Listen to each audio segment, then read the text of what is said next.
E é verdade que pode existir a possibilidade da A Arca da Aliança. Estar ali? Como possibilidade. Aqui não é o Rodrigo arqueólogo falando, porque do ponto de vista arqueológico eu só posso fazer referência a coisas que... Sim. Né? Mas do ponto de vista, assim, da suposição, da imaginação, pode ser ali o lugar da Arca da Aliança. Explico por quê. Para quem talvez está em casa e não está sabendo o que é a Arca da Aliança, assista ao filme Indiana Jones, a última, que você vai descobrir. Tô brincando, que num dos filmes do Indiana Jones ele encontra a Arca da Aliança, que está nos Estados Unidos, né? Quando Moisés subiu ao Monte Sinai, ele recebeu de Deus os 10 mandamentos. Até me lembra daquele filme A Louca História de Brian, um antigo, não sei se você lembra, uma comédia do Mel Brooks, que é judeu, né? E judeu tem um humor só judaico. E ele mostra o Moisés descendo do alto da montanha com 3 pedras na mão, 3 placas de pedra. Aí ele fala assim: povo de Israel, aqui estão as 3... Aí uma cai no chão, quebra. As 2 tábuas de pedra. Eu não esqueço dessa cena até hoje. Mas o Moisés, ele desce com os 10 mandamentos e Deus fala com ele: constrói um santuário para mim e guarda dentro do lugar mais sagrado desse santuário esses 10 mandamentos num baú feito de madeira de acácia recoberto de ouro com a tampa completamente de ouro maciço. E assim Moisés o fez. E essa arca que tinha os mandamentos é chamada de Arca da Aliança. A Arca da Aliança. E essa Arca da Aliança, ela tinha toda uma glória de Deus. Uma vez um sujeito foi tentar segurá-la para não cair, ele morreu na hora, fulminado. E essa Arca da Aliança ficava dentro do lugar santíssimo. O único que podia vê-la era o sumo sacerdote, uma vez por ano que ele entrava naquele lugar. Então os mandamentos, os 10 mandamentos estavam ali, escritos pelo dedo de Deus numa tábua de pedra. Uau! Quando Nabucodonosor vai destruir Jerusalém, a arca desaparece do cenário. Na história bíblica ela não é mais mencionada, exceto no livro de Macabeus. Para os que têm uma Bíblia de edição católica, que tem os deuterocanônicos, você tem o livro de Macabeus, que fala que mãos piedosas, incluindo Jeremias, ajudaram a esconder essa arca.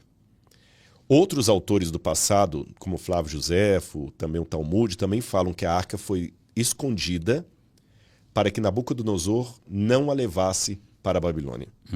Então, quando Nabucodonosor chega em 587, 586 a.C., tem essas 2 possibilidades, os 2 anos, e destrói o templo de Jerusalém, ele não acha a arca, ela está escondida.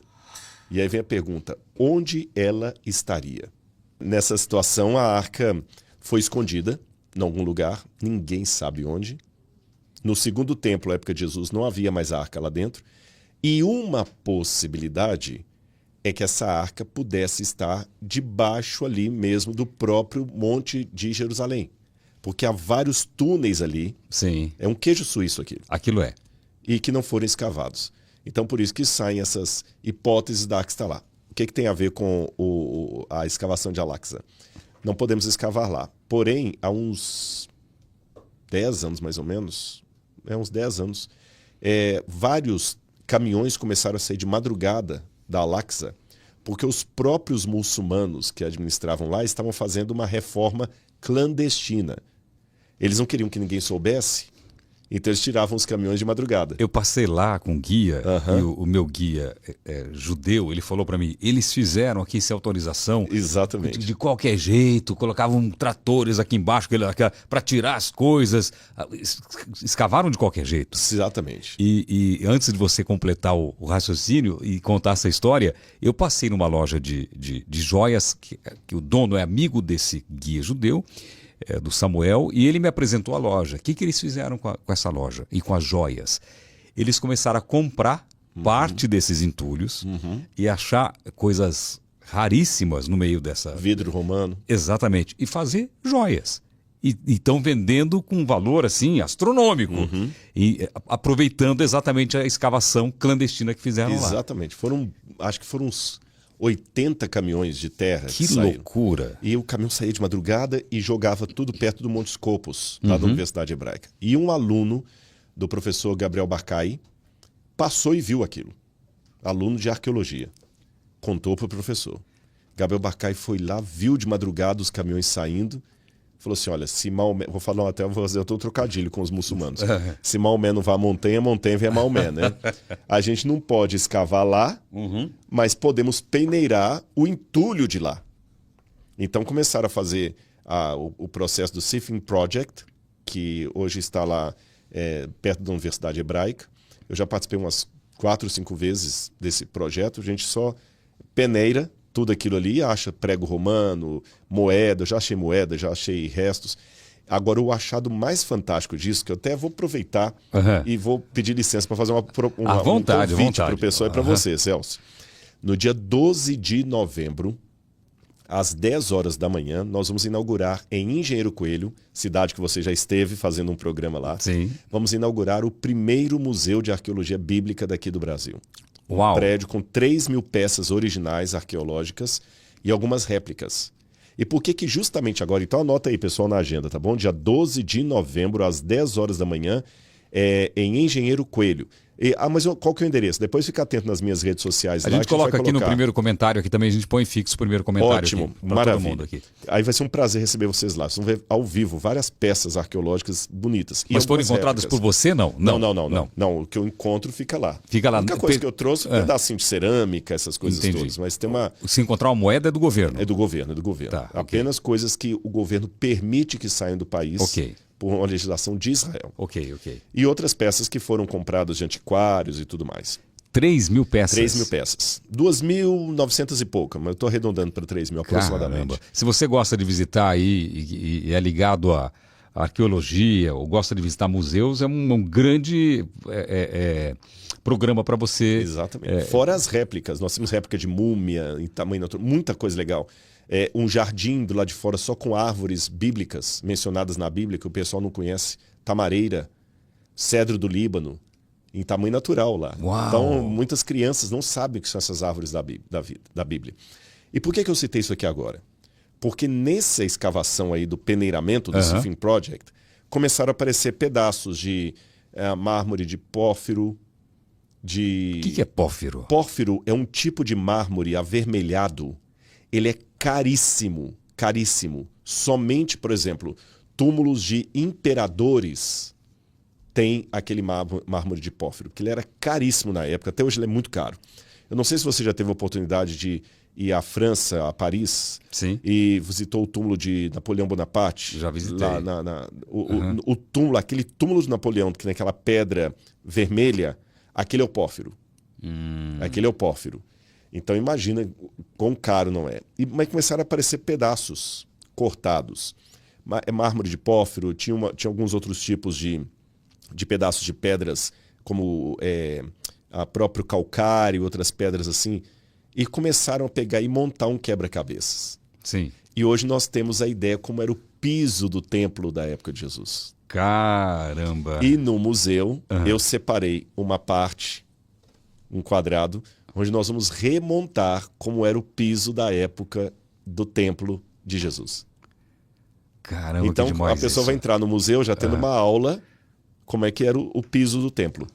Que máximo. Por isso que eu contei isso aqui agora. Você sabe que Israel é Jerusalém, Tel Aviv, ali, assim, é um lugar que a gente vai, eu fui e falei, tá bom, fui uma vez. Não deu muito tempo, me deu vontade de voltar, porque é um lugar realmente... não é mágico, é um lugar abençoado. Com certeza. Abençoado. E lá eu tive a sorte de conversar com a pessoa. Você viu aquele barco agora que encontraram? Sim, lá no Igalalon, que tem um barco da época de Jesus. Igalalon é o nome do kibbutz. Do kibbutz. Então, eu encontrei... Ginossar é o nome do local onde ele está guardado. Ginossar. E eu encontrei a pessoa que achou. É um velhinho já. Ele faz obras. É a obra de arte. Uma vez eu entrevistei lá, esqueci o nome dele. Eu vou lembrar o nome dele. Eu gravei com ele também no celular, tirei fotos com ele. Tá vindo Davi na minha cabeça, mas eu tenho que checar. Mas assim... Ele aparece naquele videozinho, inclusive. Aparece no vídeo. E eu escavei com aquela mulher que aparece no vídeo. Não tem uma mulher que aparece sentada no barco, quando o barco flutua, que deu a ideia? Eu estava numa escavação lá em Laquis, escavando agora, e eles trouxeram uma restauradora. E eu conversando com ela um dia e tudo, já de idade, porque aquele vídeo ali já tem alguns anos já. Isso foi nos anos 80. Quando eu olhei assim, Falei, você trabalhou na recuperação do barco encontrado lá em Gnossá? Você que está no vídeo, ela sim. Que máximo! Qual que é o sonho do arqueólogo? Qual que é seu sonho quando você está lá em Israel, por exemplo, fazendo uma escavação, fazendo o seu trabalho? Qual que é seu sonho? É achar eu estou nessa Arca da Aliança, né? Olha, seria muito interessante achar a Arca da Aliança, mas eu vou ser menos ousado. Um grande sonho que eu gostaria de ter é encontrarmos mais manuscritos bíblicos anteriores ao primeiro século. Não encontraram agora, lá perto do Mar Morto, o cara jogou uma pedra e fez um barulho diferente? Isso foi em 1948. 48, não foi agora? Não foi agora, foi em 48. O que eles encontraram agora, na época da pandemia, foram algumas cavernas que fazem parte da região do Mar Morto, onde Bar Kokhba estava refugiado, e encontraram alguns fragmentos ali do livro de Oséias, acho que, se não me engano, de Jeremias também, alguns fragmentos em grego. Era uma cópia da Septuaginta. A descoberta mais recente foi o Palácio de Herodes agora? Não foi também, né? Mais recente, deixa-me ver. O Palácio de Herodes já tem uns 5 anos que encontraram. Gigante. Perto da porta de Jaffa, ali, Sim. do lado da porta de Jaffa. Tem o Palácio de Herodes. Todo ano tem escavações novas. Eles encontraram um templo pagão em Tel Motsar. Talvez é esse aí que você fez referência da rodovia, que eles iam abrir a estrada quando encontraram o templo de Tel Motsar e fizeram um viaduto. Tipo o viaduto do chá, para preservar o sítio arqueológico. Tem essa escavação que foi encontrada e outras coisas menores, né, que estão sendo encontradas aqui e acolá. A arqueologia ela continua com a mesma tecnologia de antes? É o pincelzinho, é devagarinho, ou tem equipamentos novos que você consegue ver, fazer uma radiografia do que tem embaixo ali? Existem equipamentos novos. Nunca vamos escapar do pincelzinho e da... Você fica lá com um pincelzinho? Fica, mas nem tudo é pincelzinho. O pessoal pensa que é o dia inteiro com pincelzinho. Não. A minha esposa até escavou comigo agora lá em Laquis, em julho. A gente pega no pesado mesmo. É um trabalho de servente de pedreiro às avessas. Às vezes vai na picareta mesmo, na enxada. Às vezes é um barranco, você tem que ir tirando aquilo ali. E você não pode fazer buraco de qualquer maneira. Tem que fazer as quadrículas e ali cada um escava. Sabe aquela frase, cada um no seu quadrado? Sei. Eu acho que foi um arqueólogo que bolou isso. Não sei, porque o trabalho literalmente é cada um no seu quadrado. Eu estou escavando aqui, você lá. Aí quando muda a terra, a gente vai mais devagarzinho aqui, porque pode ter alguma coisa para quebrar. Agora, existem alguns tipos de GPS, de georreferenciais, que você mapeia e olha, por exemplo, se tem distúrbios do solo, mas ainda são aparelhos muito caros. Trabalhar, por exemplo, com datação de carbono 14... Não é como fazer um exame de DNA que você vai lá no ratinho e o cara já faz toda semana tem um. Não. Você não é filho. Não é filho, é muito caro, é muito caro. Falando em carbono 14, a minha primeira experiência e assim contato com esse teste de carbono 14 foi quando eu fui para Turim e eu fui visitar estava aberto. Por causa do Santos. Fui fazer uma matéria com o Santo Sudário. Santo Sudário. Aí eu fui lá em Turim, um congresso, as pessoas discutindo a veracidade e tal. E eu fui lá ver, e eu entrei na igreja, gravei um pedaço, era proibido gravar, gravei um pedacinho dele e tal. Eu fiz uma matéria muito bacana lá e tal. Exibiram 5 minutos no SBT. Eu gravei umas 3 horas e exibiram muito pouco. TV é assim. Pois é. Só podcast que fala muito. E aí, eu sempre fiquei com essa dúvida, porque lá, para as pessoas que defendem o Santo Sudário, todo mundo diz que é verdadeiro, as pessoas que estavam lá. Só que o carbono deu século XII. Deu século XII, o teste de carbono.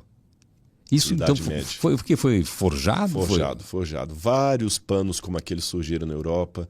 Não estou aqui desmerecendo a fé dos católicos, por favor, não interpretem assim. Mas vocês sabem que a própria igreja, o próprio Vaticano, não declara oficialmente que aquele é o pano de Jesus.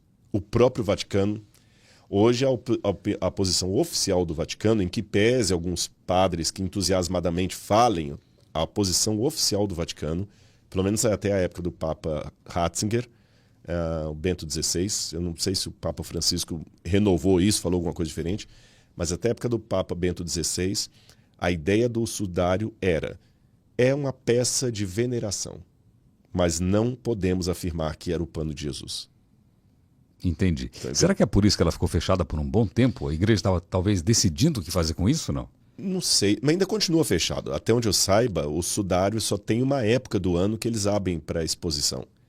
Porque existe na teologia católica alguns tipos de relicários que eles ficam fechados. Então tem a época que ele é aberto e exposto para visitação e depois é fechado. Não é sempre que é visto. Por exemplo, vamos pegar no caso do Brasil aqui, você tem a imagem de Aparecida do Norte.